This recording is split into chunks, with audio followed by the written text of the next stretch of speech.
iniciar con la iglesia o el mensaje a la iglesia de Éfeso. Antes de entrar de lleno al estudio de las iglesias, quiero que vean ustedes rápidamente en el capítulo 1, versículo 19 de Apocalipsis, la forma como el Espíritu Santo nos da o nos ofrece el bosquejo de todo el libro de Apocalipsis. Esto es muy importante porque en el versículo 19 está la clave para la comprensión de todo el libro de Apocalipsis. Aquí se nos dicen tres cosas específicas, repito, las cuales nos proveerán el bosquejo del libro. Dice el ángel que el espíritu que se acerca con Juan y que es Jesucristo, escribe las cosas que has visto. Número 1, 2, las que son, y 3, las que han de ser después de estas. Muy bien, las cosas que has visto se refieren a la visión de Cristo en el capítulo 1 de Apocalipsis. La visión de Cristo glorificado.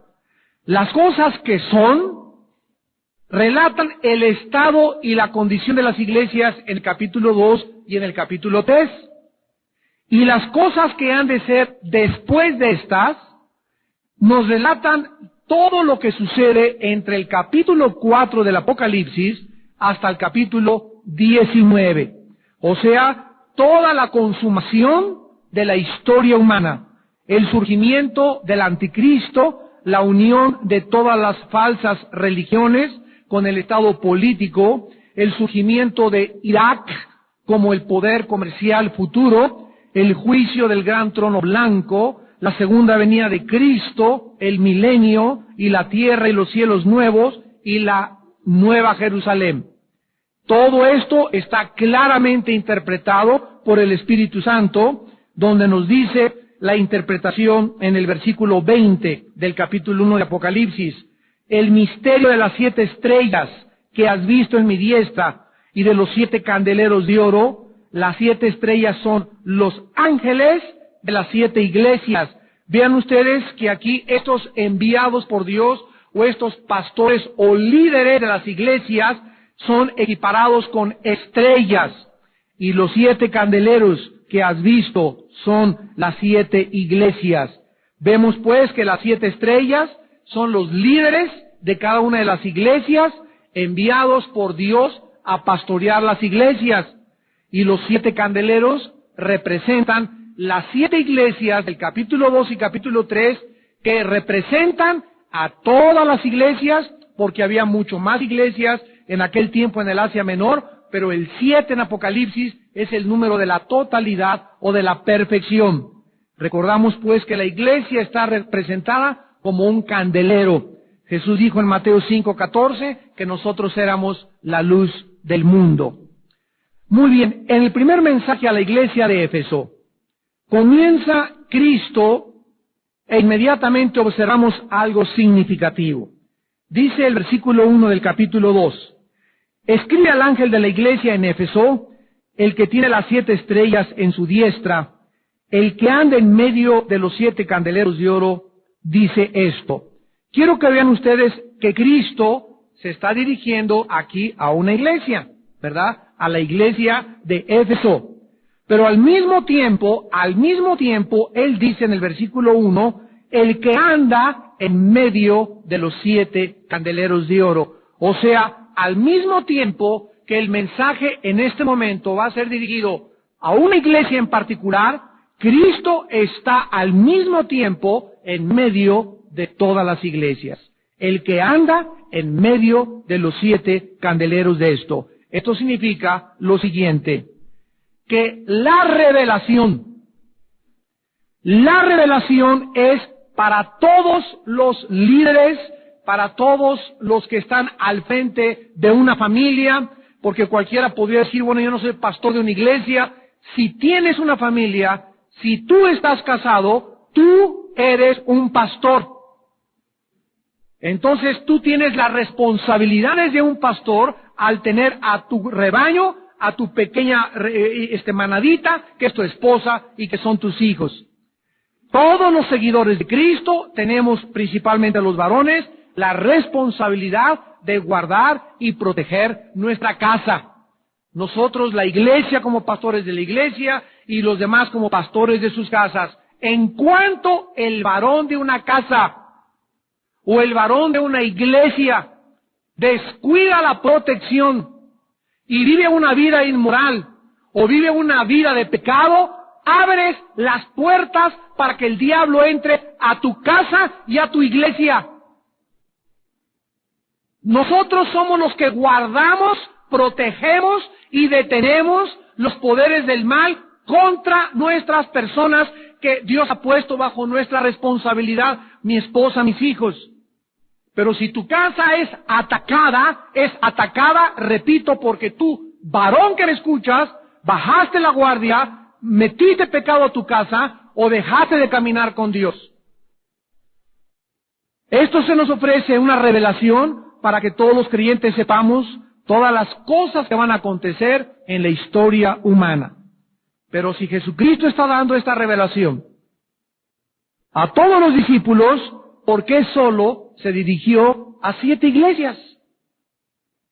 ¿Por qué no se dirigió a todas las iglesias que también existían en esos tiempos? Por ejemplo, la iglesia de Troas, Hechos 20:5, la iglesia de Mileto, Hechos 20:17, la iglesia de Colosas, Colosenses 1:2, la iglesia de Hierápolis, Colosenses 4:13. Además, la historia nos cuenta que había, aparte de estas, otras muchas iglesias, y entonces insistimos, ¿por qué nada más a 7 iglesias?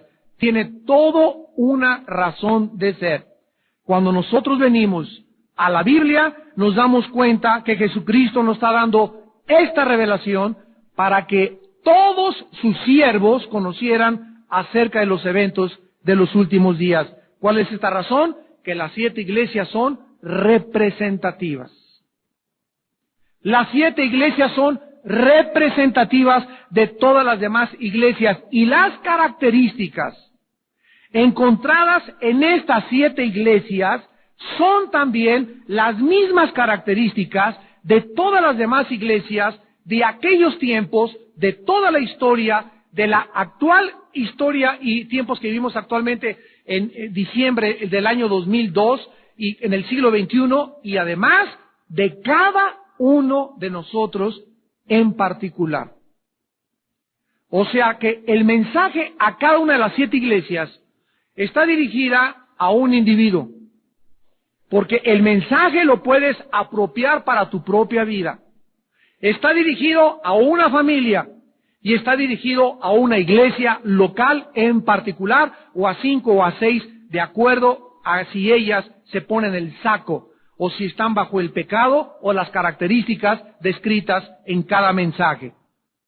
Cada una de las iglesias representa a una iglesia o a un tipo de iglesia en particular, y cada uno de nosotros, y cada iglesia que nos escucha, y cada pastor que nos ve por la televisión, tiene la responsabilidad de identificarse, de decir, eso es para mí, ese mensaje es para mí, porque el Espíritu Santo conoce el corazón de todos los hombres y todos tenemos diferentes problemas. Antes de estudiar estas iglesias de forma separada, vamos a analizar algunos puntos de similaridad que existen entre cada una de ellas. En primer lugar, en todos los mensajes a las 7 iglesias, encontramos alguna característica de Cristo del capítulo 1, como lo vamos a ver a continuación. Número 2, todas las cartas están dirigidas al ángel de la iglesia. Esto significa al pastor, al enviado. La palabra angelus en el griego no solamente describe a los ángeles o a los espíritus que nos ministran, que dice Hebreos 1, 13 y 14, sino también se refiere a enviados por Dios. Como dice Hechos 20, Dios los envió a los pastores como ministros y obispos del rebaño que Cristo ganó con su sangre. Número 3, Cristo da su aprobación a todas las iglesias, según las obras, menos a una de ellas, la Odisea, la última. Cristo reprende a todas las iglesias, excepto a 2, Esmirna y Filadelfia. Número 5, Cristo llama al arrepentimiento a 5 iglesias. 5 de las 7 iglesias son llamadas a arrepentirse. ¡Qué tremenda revelación de Dios! Estas palabras de Apocalipsis 2 y 3 son las últimas palabras en la Biblia de Jesús. Y no están dirigidas a los perdidos, están dirigidos a su iglesia. Y antes de que nosotros podamos irnos al cielo, Cristo nos asegura, asegúrate, mijito, mijita, asegúrate, que no te agarre la muerte, ni un accidente, ni una muerte accidental, ni que te vayas al barranco en un camión, o un ataque, una embolia, un ataque al corazón, una bala perdida, no sé. Asegúrate que el día de tu muerte, y como no nadie sabe cuándo nos vamos a morir, asegúrense de que se van arrepentidos. Porque donde te agarre el telele y mueras en pecado, no vas a perder la salvación, porque la salvación no se pierde, pero vas a perder todas aquellas recompensas y bendiciones y posiciones de autoridad que nos servirían mientras nosotros fuésemos fieles en esta vida. En número 6, a todas se les advierte acerca de un juicio. Dios, dice 1 Pedro 3, comienza el juicio en su casa. Todos los cristianos, todos nosotros, antes de que venga Cristo, ya sabemos que fuimos juzgados. Juan 5:24. Ninguna condenación para mí, pero hay nalgadas, hay castigo, hay disciplina. Y antes de que venga el Señor, Él comenzará con su iglesia. ¿Qué le estoy diciendo? Que los pecados de los cristianos serán hechos públicos. Dios publicará tu adulterio, Dios publicará tu fornicación, Dios publicará tus robos, Dios publicará tu deshonestidad, Dios sacará a la luz y limpiará la iglesia.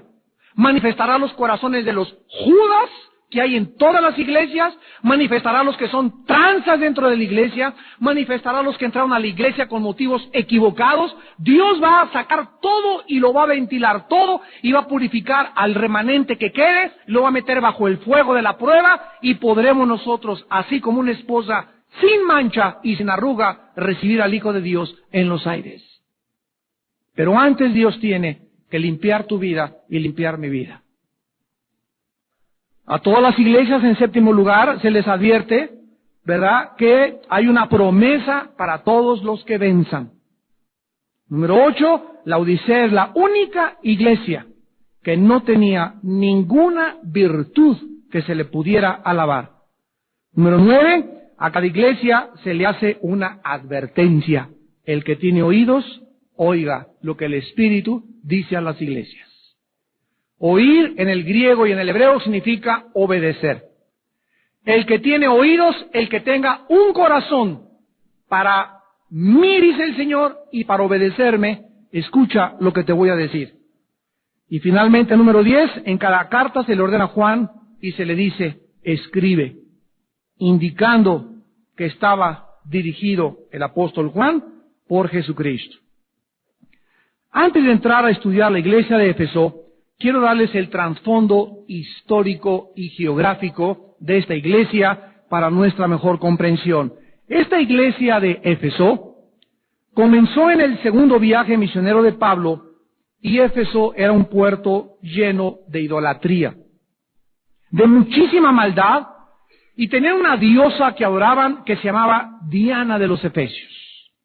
También se le conocía como la diosa Artemisa en Hechos 19:28. El templo dedicado a Artemisa o a la Diana de los Efesios era una de las más grandes maravillas del mundo antiguo. Tenía 120 metros de alto, por 70 metros de ancho, con 120 columnas de 12 metros de alto cada una. ¿Se imaginan lo que es ustedes 120 metros para un ídolo? Entonces era algo, repito, era una de las grandes maravillas del mundo antiguo. cientos de sacerdotisas en el templo Artemisa o Diana de los Efesios funcionaban como prostitutas sagradas, lo que convirtió a este puerto en un centro de inmoralidad, de vicios, de alcohol, de idolatría y de paganismo, donde llegaban las naves y los marineros y todos llegaban dizque a acercarse a rendirle un homenaje póstumo a la diosa Diana, pero no era su intención. Antes lo que buscaban era a las prostitutas, porque antes de adorarla tenían que estar con una prostituta o una diosa del amor. En la costa del Asia Menor había 230 ciudades en aquella época, siendo Éfeso el primer puerto principal por las grandes riquezas marítimas y comerciales que disfrutaban. Pero también, aparte de la estatua a Diana, tenían templos dedicados a dioses romanos. Tenían templos dedicados, había uno dedicado al emperador Adriano y otro al emperador Severo. Abundaba la superstición, la brujería, el ocultismo, la hechicería. Por todos lados vendían amuletos. Dizque para que si tú lo traías, podían curar las enfermedades. Y esto es peligroso porque en muchas iglesias oímos actualmente, y muchos, entre comillas, ministros de Dios, andan vendiendo pañuelitos con unción, para que si tú compras el pañuelito y te lo llevas a tu casa, seas sanado, lo pongas en tu almohada y vengan bendiciones, y te prometen que si compras ese pañuelito te mandan esa cosa, y esto, a la luz de la Biblia, es brujería. Esto es brujería. Yo no necesito ningún contacto físico para ponerme en contacto con Cristo. Mi fe en Cristo es por fe, no está basada en un objeto, en un pañuelito que a mí me den. Yo confío en Cristo y lo amo sin conocerlo y sin verlo. Y si necesito algo físico para hacer contacto o poner en acción mi fe, dejo de vivir por fe y comienzo a vivir por vista. Esto es absolutamente lógico. Pablo permaneció en Éfeso más tiempo que en cualquier otra ciudad. Dice, por ejemplo, en Hechos capítulo 20, versículo 31, que Pablo estuvo en Éfeso bastante tiempo, repito, dice, por tanto, velad, acuérdense que por 3 años, de noche y de día, no he cesado de amonestar con lágrimas a cada uno. 3 años Pablo permaneció en Éfeso sin contaminarse, sin ser arrastrado por la prostitución, ni por la brujería, ni por el ocultismo, ni por el paganismo, como nosotros también podemos vivir y estar en Las Vegas, estar en Nueva York, estar en Cancún, estar en Acapulco en estas vacaciones. No importa el medio ambiente que nos rodee, el que está dentro de nosotros es más grande que el que está fuera de nosotros. Y si el que está dentro de ti es más grande y más poderoso que cualquier influencia que venga de afuera hacia adentro, resistirás,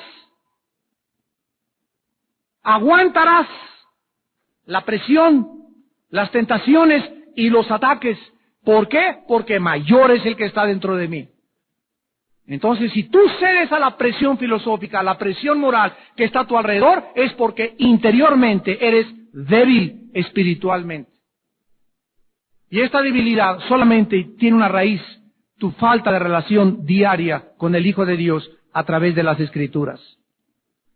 Los primeros creyentes de la iglesia de Éfeso fueron ganados por Cristo, por un predicador llamado Apolos. Pero Apolos era una persona que no tenía una teología ni una doctrina muy clara, por lo que Priscila y Aquila, una pareja que llegaron, le hablaron, lo exhortaron y le ayudaron a poder discipular de una forma más clara a sus futuros discípulos. Después de que Pablo acabó instituir o confirmar a los discípulos de Apolos, comenzó a enseñar en la sinagoga de Éfeso durante 3 meses solamente a los judíos. Pablo movió entonces, cuando los judíos lo corrieron, no queremos saber nada de ti. Entonces Pablo en Éfeso cambió su lugar de predicación a una escuela de un filósofo griego llamado Tirano. en el cual estuvo ahí por 2 años más. Hechos 19:10, lo pueden ustedes constatar. Ahora, este mensaje que en esta noche vamos a comenzar a estudiar de esta iglesia, se escribió o se envió 40 años después de que se fundó la iglesia. Entonces la iglesia se fundó y 40 años después de fundada la iglesia, esta carta se les mandó a la iglesia de Éfeso. Vamos a ver en el versículo 1, en primer lugar, en esta noche, la descripción de Cristo. Escribe al ángel de la iglesia en Éfeso. Y vean ustedes que Cristo, ¿cómo se describe? El que tiene las 7 estrellas en su diestra, el que anda en medio de los 7 candeleros de oro, dice esto. Vean 2 cosas significativas del Hijo de Dios. En primer lugar, Jesucristo es el que sostiene a sus ministros, a sus pastores, a sus líderes, a los que Él puso como apóstoles, profetas, evangelistas, pastores y maestros. Él nos tiene en su mano. No estamos en la mano del diablo, no estamos a merced del mundo, ni de las ovejas. La iglesia no es una democracia, estamos a merced, controlados, dirigidos, alimentados y sostenidos por el Hijo de Dios. La palabra sostener aquí es kratein, con K en el griego, que significa sostener o controlar fuertemente. Nosotros somos escogidos del mundo por la mano de Cristo. Cuídense de entrar al ministerio cuando Dios no te ha llamado. Hay muchos pastores, predicadores, evangelistas, profetas, que han entrado a servir a Dios sin que Dios los haya llamado. Entraron porque tal vez querían una forma más fácil de dejar de estudiar, o porque creyeron que era muy fácil, o porque aman estar aquí enfrente de la gente. Hay muchos motivos. Pero tenemos que asegurarnos que es Cristo el que te ha llamado. Y cuando Cristo le llama a alguien a servirlo, la confirmación, el sello que Dios te ha puesto para llamarte es el sostén. Dios te sostiene. Dios te apoya y Dios velará por ti, para que ni tú, ni tu esposa, ni tus hijos nunca padezcan necesidad. Joven fui y envejecido, dice el Salmo 37, y no he visto a justo que mendigue el pan. Entonces es una forma de muchas en la que Dios pone su sello sobre una persona cuando lo llama. Somos colocados donde estamos por la mano de Cristo. A uno los pone de pastores en la iglesia presbiteriana, otros en la metodista, otros Amistad Cristiana, otros Calacuaya, otros Vida Nueva para el Mundo. Es Cristo el que tiene la soberanía de ponernos a todos nosotros donde a Él le da la real gana, donde es su soberana voluntad. Yo no escojo, yo quiero ser predicador, yo quiero abrir una iglesia en Guadalajara, yo quiero abrir una iglesia en España, quiero dar cobertura a una iglesia en San Antonio. Es Dios el que dirige su obra. Y si comenzamos nosotros a actuar en la carne, yo quiero levantar una iglesia, una vez me habló por teléfono, oye hermano, aquí somos 3 familias y queremos ya poner una iglesia. Digo, bueno, ¿qué cree usted que es mercado? ¿Qué cosa? ¿Cómo que nomás queremos poner una iglesia? Mándenos un pastor. Así continuamente nos habla la gente, ¿no? Mándenos un pastor y pusimos aquí el techito. Oigan, el hecho de que haya 3 familias y que haya un techo y que tengan dinero, no implica que necesariamente Dios quiera poner una iglesia ahí.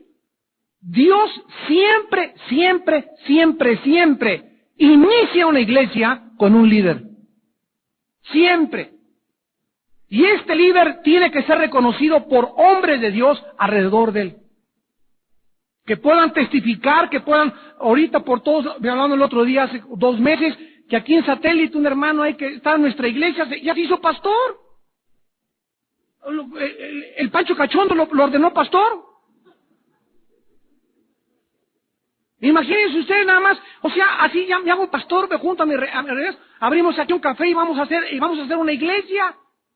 ¿De dónde sacaron este patrón en la Biblia? ¿De dónde, con qué autoridad, con qué apoyo, con qué unción puede una persona decir, me hago pastor de la noche a la mañana? Esto no funciona así en la Biblia. ¿Y todo por qué? Porque se desconoce cuál es la forma en la que el Espíritu Santo actúa.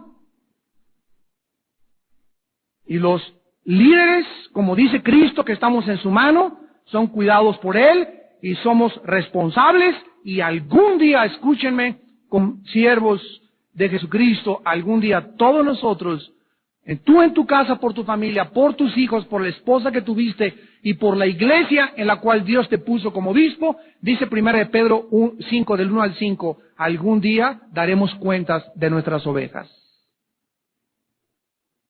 Y Dios nos llamará y nos pedirá cuentas, cuántas veces oraste por tu esposa, por tus hijos, qué hiciste por ellos, qué testimonio les diste. Si tú dejaste a tu esposa y abandonaste a tu esposa algún día o a tus hijos, ¡ay de ti! Será más tolerable el juicio contra Sodoma y Gomorra que contra un hombre que abandona su casa o una mujer que abandona a sus hijos. Cuando alguien abandona su casa y abandona a sus hijos, perdió lo más grande que un ser humano tiene, que se llama afecto natural. Si no tienes afecto por tu esposa y por tu esposo, si no tienes afecto por tus propios hijos, dime entonces por quién lo vas a tener. ¿Por quién? En segundo lugar, Jesucristo es el que camina en medio de los 7 candeleros. Esto significa que Jesús ve y conoce todo acerca de todas las iglesias. Gracias a Dios por eso. Descansamos tanto los líderes y los pastores al saber esto. Hay iglesias, me han contado, que tienen un ministerio de la Gestapo. Y andan espiando a todas las ovejas y todo lo que ven, y cuídate de este y cuídate de aquel. ¿Sabe una cosa? Gracias a Dios que los traidores, los judas, los murmuradores, los chismes, los que introducen calumnias, el Espíritu Santo lo ve todo y tarde o temprano los ventanea y los saca a la luz. Mientras los pastores caminen en santidad. Basta que caminemos en santidad para que Dios nos guarde las espaldas. El ángel de Jehová, dice el Salmo 34, acampa alrededor de los que le temen y los protege. Así que no tenemos que cuidarnos de todas esas cosas porque Dios hace justicia, Dios vindica. Que te calumniaron y no es verdad, no te preocupes, hermano pastor, Dios saca tarde o temprano esas lenguas vituperinas y Dios las exhibirá y Dios las castigará, porque el maldiga a un siervo de Dios o el que persiga a un siervo de Dios sin ninguna razón ni fundamento, ¡ay de él! Está atacando a aquel que los tiene en su mano. Yo hace poco tuve un congreso en Guadalajara con 100 y tantos pastores y les decía, hermanos pastores, cuidémonos nunca nosotros de hablar mal de nosotros. Hermano, que un pastor allá en Guadalajara cayó en adulterio, vamos con ese pastor y vamos a darle la mano y a tratar de levantarlo, a que descanse 1 año, 2 años, pero no podemos ser un ejército que le dé patadas a los que están heridos. Dios nos ha mandado a tener misericordia de todos, restaurar a los caídos. Un líder cayó, hay que levantarlo y hay que ayudarlo y no marcarlo para siempre, ya nunca tendrá. Dios es el Dios de las segundas y terceras oportunidades si la persona está arrepentida. Y cuando se pierde esta misericordia y cuando se pierde este amor y esta unción para restaurar a los soldados heridos, hemos perdido lo más grande que Dios nos pide. ¿Qué quiere de nosotros? Le dijo Dios a Miqueas: justicia, juicio y misericordia de sus vidas. Que sean misericordiosos, que sean compasivos y que no pateen a los heridos y a los soldados que han caído en la guerra. Significa que Jesús está presente para proveer y proteger su iglesia. Cristo está presente para dirigir a su iglesia. Cristo está presente como nuestra luz. Cristo no tiene preferencia por ninguna denominación. Todos somos el cuerpo de Cristo, presbiterianos, metodistas, bautistas, que hablan lenguas, que no hablan lenguas, que creen demonios, que no creen demonios, mientras estemos bajo la sangre, mientras creamos en la palabra, mientras creamos en la salvación por gracia, somos hermanos. No nos ataquemos, no nos acusemos, no nos calumniemos, no nos intimidemos, no nos amedrentemos unos de otros, no permitamos creer algún día que somos mejores que otros. Todos somos necesarios. Y los que parecen las iglesitas más insignificantes y las denominaciones que, ay, esas no están con el mover del espíritu, porque esas no hablan en lengua ni se tiran al suelo, y ni aplauden ni tampoco bailan, aunque no hagan todas esas cosas, estarán también como estatuas en el cielo. Pero son tus hermanos y son mis hermanos, y Dios tiene en todas las iglesias y en todas las denominaciones un remanente fiel. Un remanente fiel. Entonces, atacar a alguien es atacarnos entre nosotros y es atacar al espíritu que está dentro de él y que está dentro de mí. Y yo no creo que mi espíritu que está dentro de mí, que es el Espíritu Santo, esté agrediendo al Espíritu Santo de mis demás hermanos. porque no creo que Dios pueda dividirse. Solamente el diablo es el que busca la división. Ahora dice el versículo 2 y 3, las palabras de aprobación a la iglesia de Éfeso. Y Cristo comienza siempre a las iglesias con lo mismo. Yo conozco tus obras. Y tu arduo trabajo y paciencia, y que no puedes soportar a los malos. Y has probado a los que se dicen ser apóstoles y no lo son, y los has hallado mentirosos, y has sufrido, y has tenido paciencia, has trabajado arduamente por amor de mi nombre, y no has desmayado. Esta era una iglesia que en este momento, y nos detenemos aquí, podía jactarse de, gracias Señor, gracias Señor, gracias Señor. Yo sabía que por fin me tenía alguien que reconocer todo lo que he trabajado por Dios, todo lo que he sufrido por Dios, mis lágrimas, mis sacrificios, mis ayunos. Yo sabía que por fin Dios me tenía que, por fin, darme una alabanza. Pero antes de que podamos oír el juicio de Cristo, es importante analizar que todas estas buenas obras que se mencionan son dignas de alabanza. Vamos a ver más tarde si están relacionadas al amor de Dios. Pero todas son capaces de ser producidas sin Dios. Y este es el problema con esta iglesia y el problema con muchos cristianos que me escuchan. ¿No se imaginan ustedes lo increíble que es nuestra naturaleza caída adámica, nuestra carne, para consagrarse? Y es posible que una iglesia pueda ser dinámica, pueda ser activa, que tú puedas ser persona y te levantas desde temprano, etcétera, etcétera. Es posible en la vida, ¿verdad? Ser paciente, soportar, ser celoso, tener una buena teología, estar buscando quiénes son los herejes, sufrir por Dios, trabajar por amor de su nombre y además no desmayar. Es posible hacer todas estas cosas en el poder de la carne. Pero vamos a ver en primer lugar que esta iglesia servía, ¿verdad? Era una iglesia que hacía las obras de Dios, se evangelizaba, trabajaba para Cristo, tenía escuela dominical, tenía evangelismo, tenía muchas actividades. El Señor conoce el trabajo de cada uno de nosotros, de cada miembro y además de cada iglesia y las energías que gastamos en su obra. Por ejemplo, dice en 2 de Crónicas 15, versículo 7, una gente destruía a otra y una ciudad a otra ciudad. Dios les turbó con calamidades. Pero esfuércense ustedes y no desfallezcan vuestras manos, pues hay recompensa para vuestra obra. Dios surgió a la iglesia o al grupo de creyentes del Antiguo Testamento que no dejaran de trabajar para Él. En el Nuevo Testamento, dice Hebreos 6, 10 al 12, Dios no es deudor para olvidar la obra que tú has mostrado para sus santos.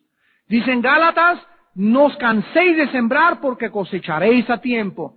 1 Corintios 15, 58, estar firmes y constantes porque vuestro trabajo en el Señor no es en vano. Entonces aquí vamos a tener mucho cuidado que Dios nos está diciendo, no hagan obras. Vamos a ver la razón de Cristo. En segundo lugar, era una iglesia que soportaba pruebas. Se mantenían trabajando aun cuando las cosas se ponían difíciles. Era una iglesia celosa del pecado. Dice, no puede soportar a los malos. No toleraban el pecado entre la iglesia. Era una iglesia que se cuidaban en la santidad, al contrario de la iglesia de Corinto, que tenían fornicarios y no hacían nada con ellos. Era celosa de la doctrina. Has probado a los que se dicen ser apóstoles y no lo son. Esta iglesia, estos pastores, examinaban a los que venían a predicar y checaban que sus doctrinas fueran acorde con la palabra de Dios. Pablo les había advertido en Hechos 20, 28 al 31, que se cuidaran de los lobos que entraban a la iglesia encubiertamente. ¿Por qué estas precauciones? Porque Dios nos ha encargado que cuidemos y defendamos y ardemos y contendamos ardientemente por la fe.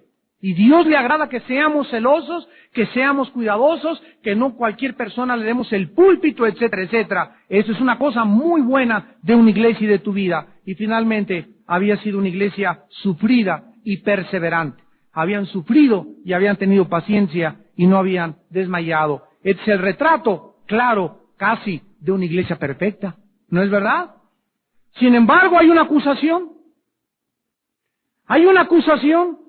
Regresamos a Apocalipsis 2 y dice el versículo 4, pero, ¡qué barbaridad! Esta sola palabra, pero, hace todo y toda la diferencia.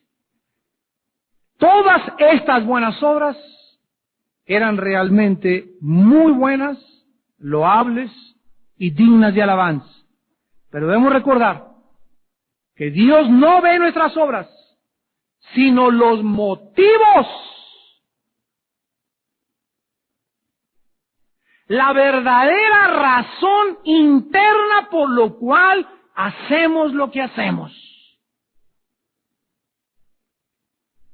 El origen de nuestras obras nunca puede ser nuestra carne, nuestra naturaleza caída, sino todas las cosas que hagamos tienen que ser, escúcheme con cuidado y lo voy a explicar, tienen que provenir como el resultado de mi unión con Dios, de mi diaria comunión íntima con Dios, de mi relación íntima y de mi amor secreto con Dios.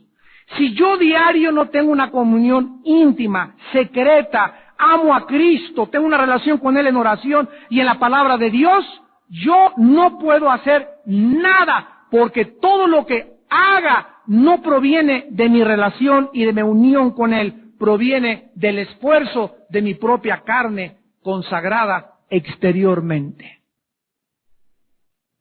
Hay pastores, líderes cristianos que se levantan en la mañana, una persinada, Jesucito mío, Jesús, amén, 15 minutos, una cosa mecánica, ya un devocional frío, no sintieron el latir corazón de Dios, no estuvieron ahí 40 minutos, en la madrugada 1 hora con el Señor en su palabra, 2 horas con el Señor, y así se paran, se quitan, y a las 1 una oración, a las 11 una predicación, a las 3 de la tarde un seminario, a las 4 evangelizar al Zócalo, y así vamos a la calle, ministramos en nuestra casa, trabajamos en los lugares de nuestro trabajo, y todo lo que hagamos, aunque parezcamente bueno, y estás repartiendo folletos, y estás muy servicial en la iglesia, puede ser muy loable para los hombres. Pero si todo eso que tú haces no es el resultado de porque en la mañana pasaste mucho tiempo con Dios, Dios nunca te lo tomará en cuenta. Antes de ser salvados, nunca, jamás, dice la Biblia, hubo una sola obra que pudiera tener mérito que yo hubiera hecho, que tú hubieras hecho delante de Dios.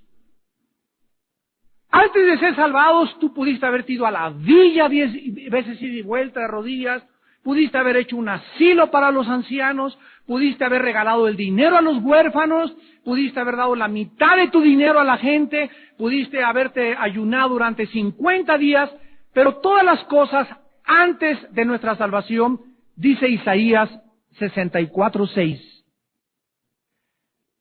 que todas nuestras justicias eran como trapos de inmundicia. Todas nuestras obras eran absolutamente clasificadas bajo la perspectiva divina como sucias, cochinas, asquerosas, pero yo estaba así con las rodillitas y le echaba al niño de Atoche, hagas hecho lo que hayas hecho, hayas rogado lo que hayas rogado, hayas orado, hayas peregrinado antes de nuestra salvación, una sola obra que hicimos delante de Dios no tiene mérito. Por eso, cuando venimos a la cruz del Calvario, no podemos traerle nada a Dios que ofrecerle, porque no había nada que pudiéramos ofrecerle, porque lo mejor que le hubiéramos podido ofrecer a Dios en el momento de la salvación era cochino e inmundo ante sus ojos. Entonces llegamos a la cruz del Calvario, pobres, en estado paupérrimo espiritual, diciéndole, Padre Santo, esta es la conversión, un ser humano que se da cuenta que no tiene nada que ofrecerle a Dios, y le dice, Padre, ten misericordia de mí, pecador. No hay nada que te puedo ofrecer. Mi vida es un pecado, aunque haya sido religioso, o secuestrador, o asesino, no hay nada que te ofrezca. Y venimos sin ningún mérito alguno a la cruz del Calvario. Y Dios nos regala la salvación sin ningún mérito. Sin que hayamos hecho nada para que nos dé la salvación. Es por gracia. Ahora sígame con cuidado. Si antes de nuestra salvación Dios no nos tomó en cuenta ninguna buena obra que hiciésemos, la pregunta es ¿por qué? Porque todas las obras buenas a nuestra perspectiva las hicimos sin tener una relación con Él. Era solamente esa bondad falsa, con motivos equivocados, que hacemos las cosas, ¿verdad? Antes fuéramos salvos, estábamos muertos, y un muerto no puede ofrecerle nada a Dios que valga la pena, ni que tenga precio. Entonces, si antes de ser salvados, ninguna obra pudo tener méritos delante de Dios, síganme con cuidado, ya salvados,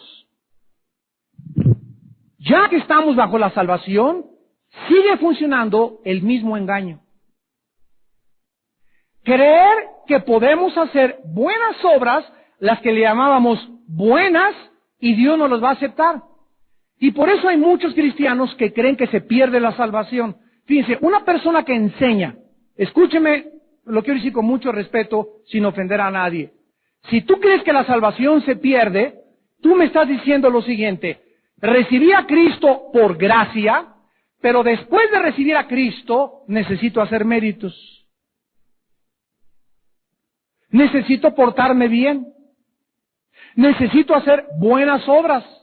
Entonces es, primero, la salvación por gracia, más las obras, me da la salvación. O sea, una persona que cree que se pierde la salvación, al llegar al cielo, Pedro le va a preguntar, oye Pancho, ¿por qué te voy a dejar entrar al cielo? Y tú le vas a contestar, porque por gracia fui salvo, pero además me porté bien y mantuve con mis buenos méritos la salvación. Y cuando le agregamos a la gracia méritos, deja de ser gracia.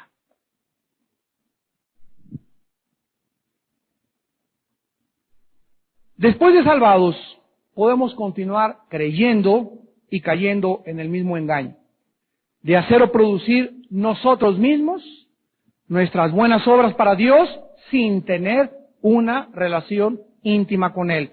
Nuestras buenas obras, amados santos, ya que nosotros hemos sido salvados, ya que soy cristiano, mis buenas obras que yo hago siendo cristiano tienen que provenir de mi relación con Dios, de mi unión con Dios, de mi comunión íntima con Dios, como dice Juan capítulo 15 del 1 al 5, de una forma preciosa.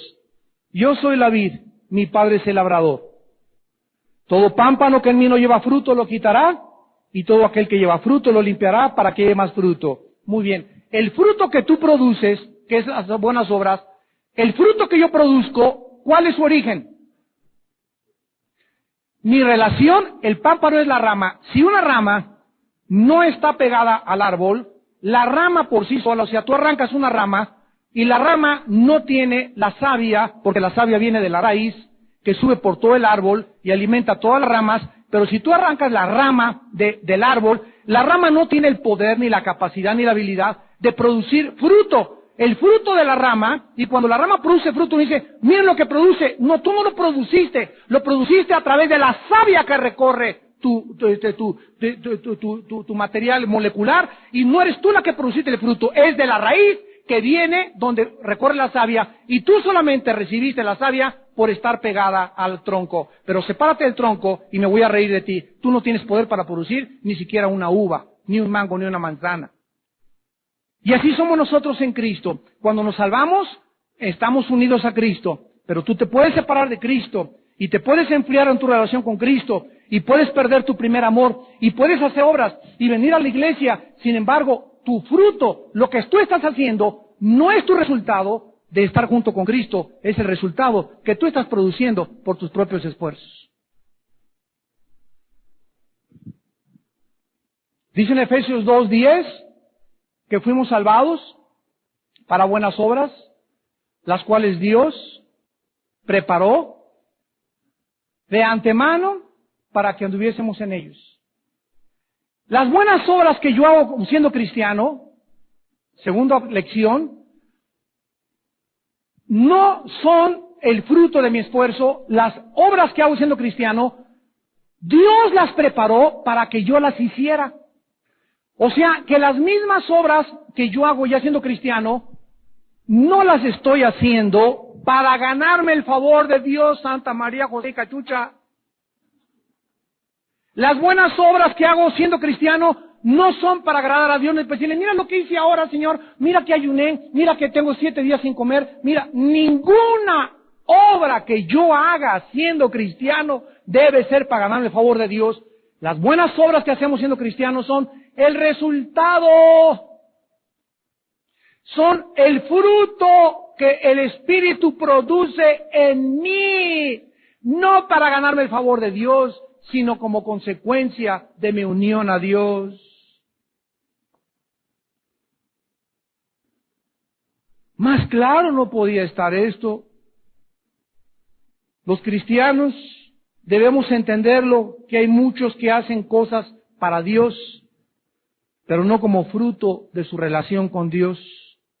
Si todas nuestras obras que hacemos no provienen ni tienen su origen de mi relación diaria, íntima con Él, no nos serán tomadas en cuenta. Seguirán siendo delante de Dios como trapos inmundos, porque la Biblia dice que no somos capaces de producir nada separados de Él. Separados de Él, nada podéis hacer. Es increíble el mensaje a la iglesia de Éfeso, porque nos revela que es increíble cómo podemos llegar a la perfección sin obras, sin que las obras sean tomadas en cuenta. Es increíble lo que el ser humano puede hacer. Esto es lo más grande para mí. Es increíble lo que podemos llegar a hacer sin tomar en cuenta ni tener la ayuda de Dios. Decía Jonathan Edwards, un gran teólogo de hace algunos siglos, que si el Espíritu Santo fuese quitado del mundo, muchas iglesias seguirían predicando, seguirían trabajando. Mañana lo vas a agarrar. Es increíble la cantidad de buenas obras que podemos hacer sin la ayuda de Dios y como resultado de nuestros propios esfuerzos. Todas estas buenas obras, repito, de Éfeso eran muy loables, eran dignas de aplauso exteriormente, pero solo Cristo sabía de dónde provenían. Todas eran hechas para Dios, pero ninguna provenía de Dios. La acusación de Cristo es que han dejado su primer amor. ¿Qué quiere decir esto? Bueno, vean ustedes que en todas estas obras que se mencionan de la iglesia de Éfeso, se mencionan sus obras, pero no se menciona nunca su fe. Se mencionan sus esfuerzos, pero nunca su amor. Se menciona su paciencia, pero nunca su esperanza. Vean en la primera carta a los tesalonicenses. Primera de Tesalonicenses. Estos 3 ingredientes indispensables para hacer el pastel de Dios. Tú puedes hacer un pastel y ponerle harina y ponerle levadura, pero si no le pones mantequilla, de alguna forma parece bonito, tiene betún, pero cuando lo pruebas, le falta el ingrediente principal. Puedes haberlo hecho perfectamente bien, pero no lo cociste en la temperatura exacta, y aunque por afuera parezca muy bonito, por dentro está caído el pastel. Los ingredientes indispensables de nuestra vida son 3: la fe, el amor y la esperanza. Primera de Tesalonicenses, capítulo 1. Le dice Pablo a esta iglesia, acordándonos sin cesar delante de Dios y Padre nuestro de la obra de vuestra fe. Circula la fe. Del trabajo de vuestro amor, circula el amor. y de la vuestra constancia en la esperanza. Circula o subraya la esperanza en nuestro Señor Jesucristo. La iglesia de Tesalónica tenía los tres ingredientes que Dios busca en tu vida y en mi vida: la fe, el amor y la esperanza. ¿Qué significa que Cristo los acusa y les dice, pero tengo contra ti que has dejado tu primer amor? En primer lugar, que Jesús ya no ocupaba el primer lugar en sus vidas. ¿Es cierto que Jesús es el primero en tu vida? No seas mentiroso de decir que sí, si en la mañana Él no tiene el primer lugar en tus devocionales. De 11 a 12, hermano, ya no es el primer lugar. Ya antes te bañaste, fuiste a la escuela, hiciste estas cosas. De 3 a 4 horas ya no es el primer lugar. Ya está como en el sexto lugar porque ya fuiste al banco, ya fuiste a muchas cosas. En la noche, hermano, ya está en el último lugar. ¿Qué es primero? Pues primero. Y luego sigue 2, y luego sigue 3, y luego sigue 4. Antes del primero no hay nada porque es 0, y después del primero sigue 2. Cuando dice, busca primero, Mateo 6:33, el reino de Dios y mi justicia, todas las demás cosas te serán dadas por añadidura. No digas que Cristo es primero si no tienes tiempo para Él en la madrugada, en la mañana, y Él es antes que cualquier cosa en el día. Veamos estas verdades rápidamente. Salmo 5, versículo 3. El rey David. ¿Por qué creen ustedes que es nombrado como un varón conforme al corazón de Dios? Dice el Salmo 5:3. Miren lo que nos revelan los salmos del rey David. Oh Jehová, de mañana oirás mi voz. De mañana, no de tarde ni de noche, de mañana me presentaré delante de ti y esperaré. Salmo 63, versículo 1. Dios mío, eres tú, de madrugada te buscaré. Mi alma tiene sed de ti, mi carne te anhela, en tierra seca y árida, donde no hay agua. Salmo 88, versículo 13. Mas a ti he clamado, Jehová, y de mañana mi oración se presentará delante de ti. Salmo 119, versículos 147 y 148. Me anticipé al alba y clamé, esperé en tu palabra. Se anticiparon mis ojos a las vigilias de la noche para meditar en tus mandatos. Siempre, siempre, siempre que se menciona a David buscando a Dios, siempre es en la madrugada, siempre es en las primeras horas del día. Veamos ahora al Hijo de Dios, a Jesucristo. Evangelio de Marcos, capítulo 1, versículo 35. El Hijo de Dios, ¿qué hacía? ¿A qué horas buscaba a su Padre? Levantándose muy de mañana, siendo aún muy oscuro, salió y se fue a un lugar desierto y allí oraba. Antes de que Jesucristo predicara, antes de que enfrentara problemas, antes de que diera consejos, antes de desayunar, antes de darles el devocional a su familia, a sus discípulos, antes de caminar, antes de cualquier cosa, se iba a un lugar desierto, sin radio, sin música, sin ruido, y ahí, dice la Biblia, oraba. Oraba. La iglesia de Éfeso perdió esto. Y puede esto ser verdad en tu vida y en mi vida.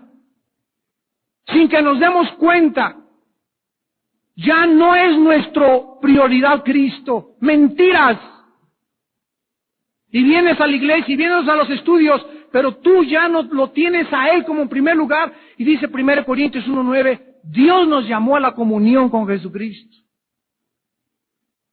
¿Por qué es en la mañana? Dios nos diseñó, Él crió mi cerebro, mi cuerpo, Él sabe que en la mañana estoy más fresco, Él sabe que en la mañana comienza un nuevo día, es un tipo de símbolo del descanso en el séptimo día de Dios. En la mañana estoy abriendo mis ojos, anticipándome el alba. ¿Para qué? Para escuchar mi voz. Cristo escribió en Isaías: Señor, tú despertabas el oído de tu siervo para darle sabiduría y hacerle saber palabras de sabiduría a los cansados.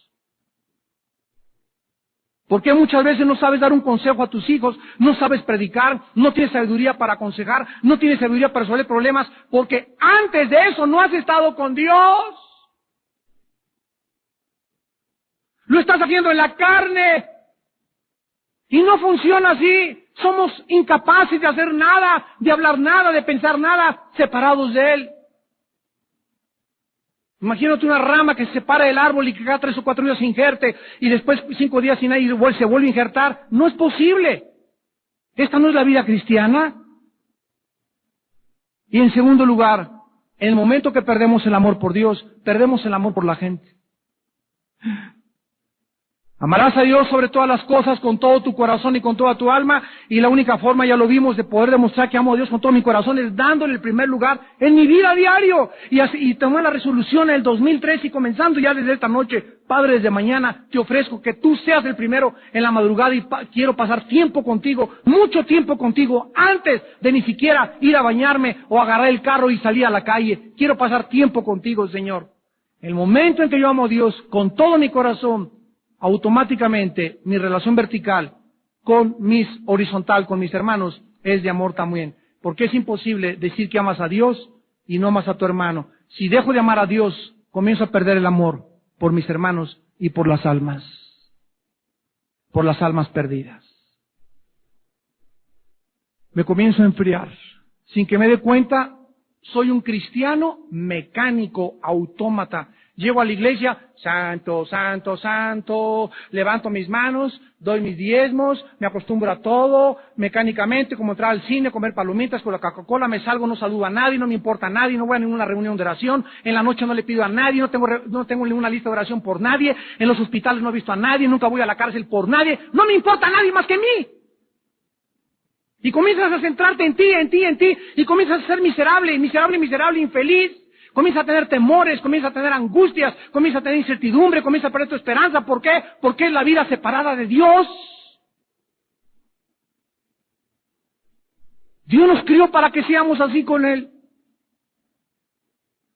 Y para que amemos a Él con todo su corazón y lo demostremos amando también a nuestro prójimo como a nosotros mismos. No podemos decir que amamos a Dios si hemos también perdido el amor por la gente. Y cuando tú pierdes el amor por las ovejas y por tus hermanos, aquí llegan el martes y el domingo, y cuánta gente has visto ahorita que no has conocido, que es nueva.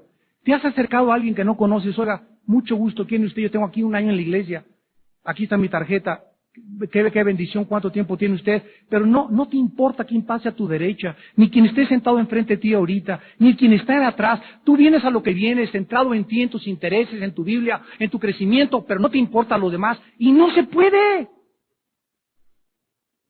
Cristo nos mandó a vivir por los demás, a preocuparnos por los demás, a buscar de quién tener misericordia, en buscar a quién amar, en buscar a quién consolar, en buscar a quién orar, no estar yo nada más mío, mi cena de Navidad, mi regalo, ni lo que me dan, yo, el rey del yo.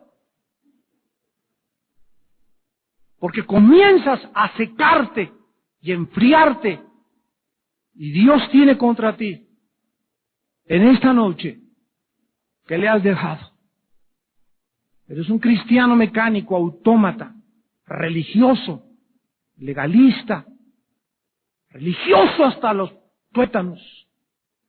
Pero sin embargo, en tu corazón, Él ya no es el primer lugar. Oremos.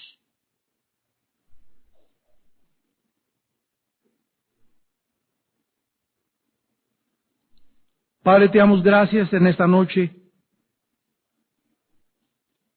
porque a través del mensaje a la iglesia a Éfeso nos redarguyes a todos. Sí, Señor, a todos. Es tan fácil abandonarte, Padre mío. Una persona se acercó a Jesús para tentarle y le dijo: Maestro, ¿cuál es el grande mandamiento en la ley? Jesús le contestó: amarás al Señor tu Dios con todo tu corazón, con toda tu alma y con toda tu mente. Este es el primero y grande mandamiento. Y el segundo es semejante: amarás a tu prójimo como a ti mismo. De estos dos mandamientos depende toda la ley y los profetas. Oh Dios, nos has concedido esta vida y nos has salvado para conocerte. El tiempo de nuestra vida es muy corto en este mundo, y el tiempo que nos has dado es para que tengamos la disciplina y el corazón de organizarlo alrededor de tu persona. Nuestra vida debe ser organizada alrededor de Dios y no traer a Dios a tus planes ni alrededor de tus planes y de tu corazón. Porque Él es el creador y el sustentador de nuestra vida. Él nos creó para que le conozcamos, para que aprendamos en esta vida a amarle, a enamorarnos de Él, a experimentar su amor, su perdón, su fidelidad, su misericordia, su lealtad. Bendito seas, oh Dios de nuestros padres y Padre de Jesucristo nuestro Señor, porque nos has amado con amor eterno y nos has dado la vida eterna para que te conozcamos, a ti y a tu Hijo Jesucristo. En esta noche, Padre Santo, te damos las gracias por la oportunidad que le das a tu pueblo de arrepentirse. En la próxima conferencia veremos qué significa arrepentirse y volvernos al primer amor. Porque si en esta noche tú no te arrepientes y tú no regresas a Dios y le das el primer lugar en tu vida, temprano, antes de que tú te levantes, ahí mismo en tu cama, de madrugada, poniendo el despertador tal vez media hora antes de que te despiertes regularmente, si tú no tomas ninguna medida para remediar tu alejamiento de Dios, no es cierto que estás arrepentido. No es cierto que realmente estás dispuesto, dispuesta a amarlo con todo tu corazón. Tus lágrimas son lágrimas de cocodrilo. Tu arrepentimiento es remordimiento. Y tu vuelta a Dios es solamente a la mitad. Dios quiere que con todo nuestro corazón le amemos. Que Él sea lo más importante de toda nuestra vida, de nuestro matrimonio,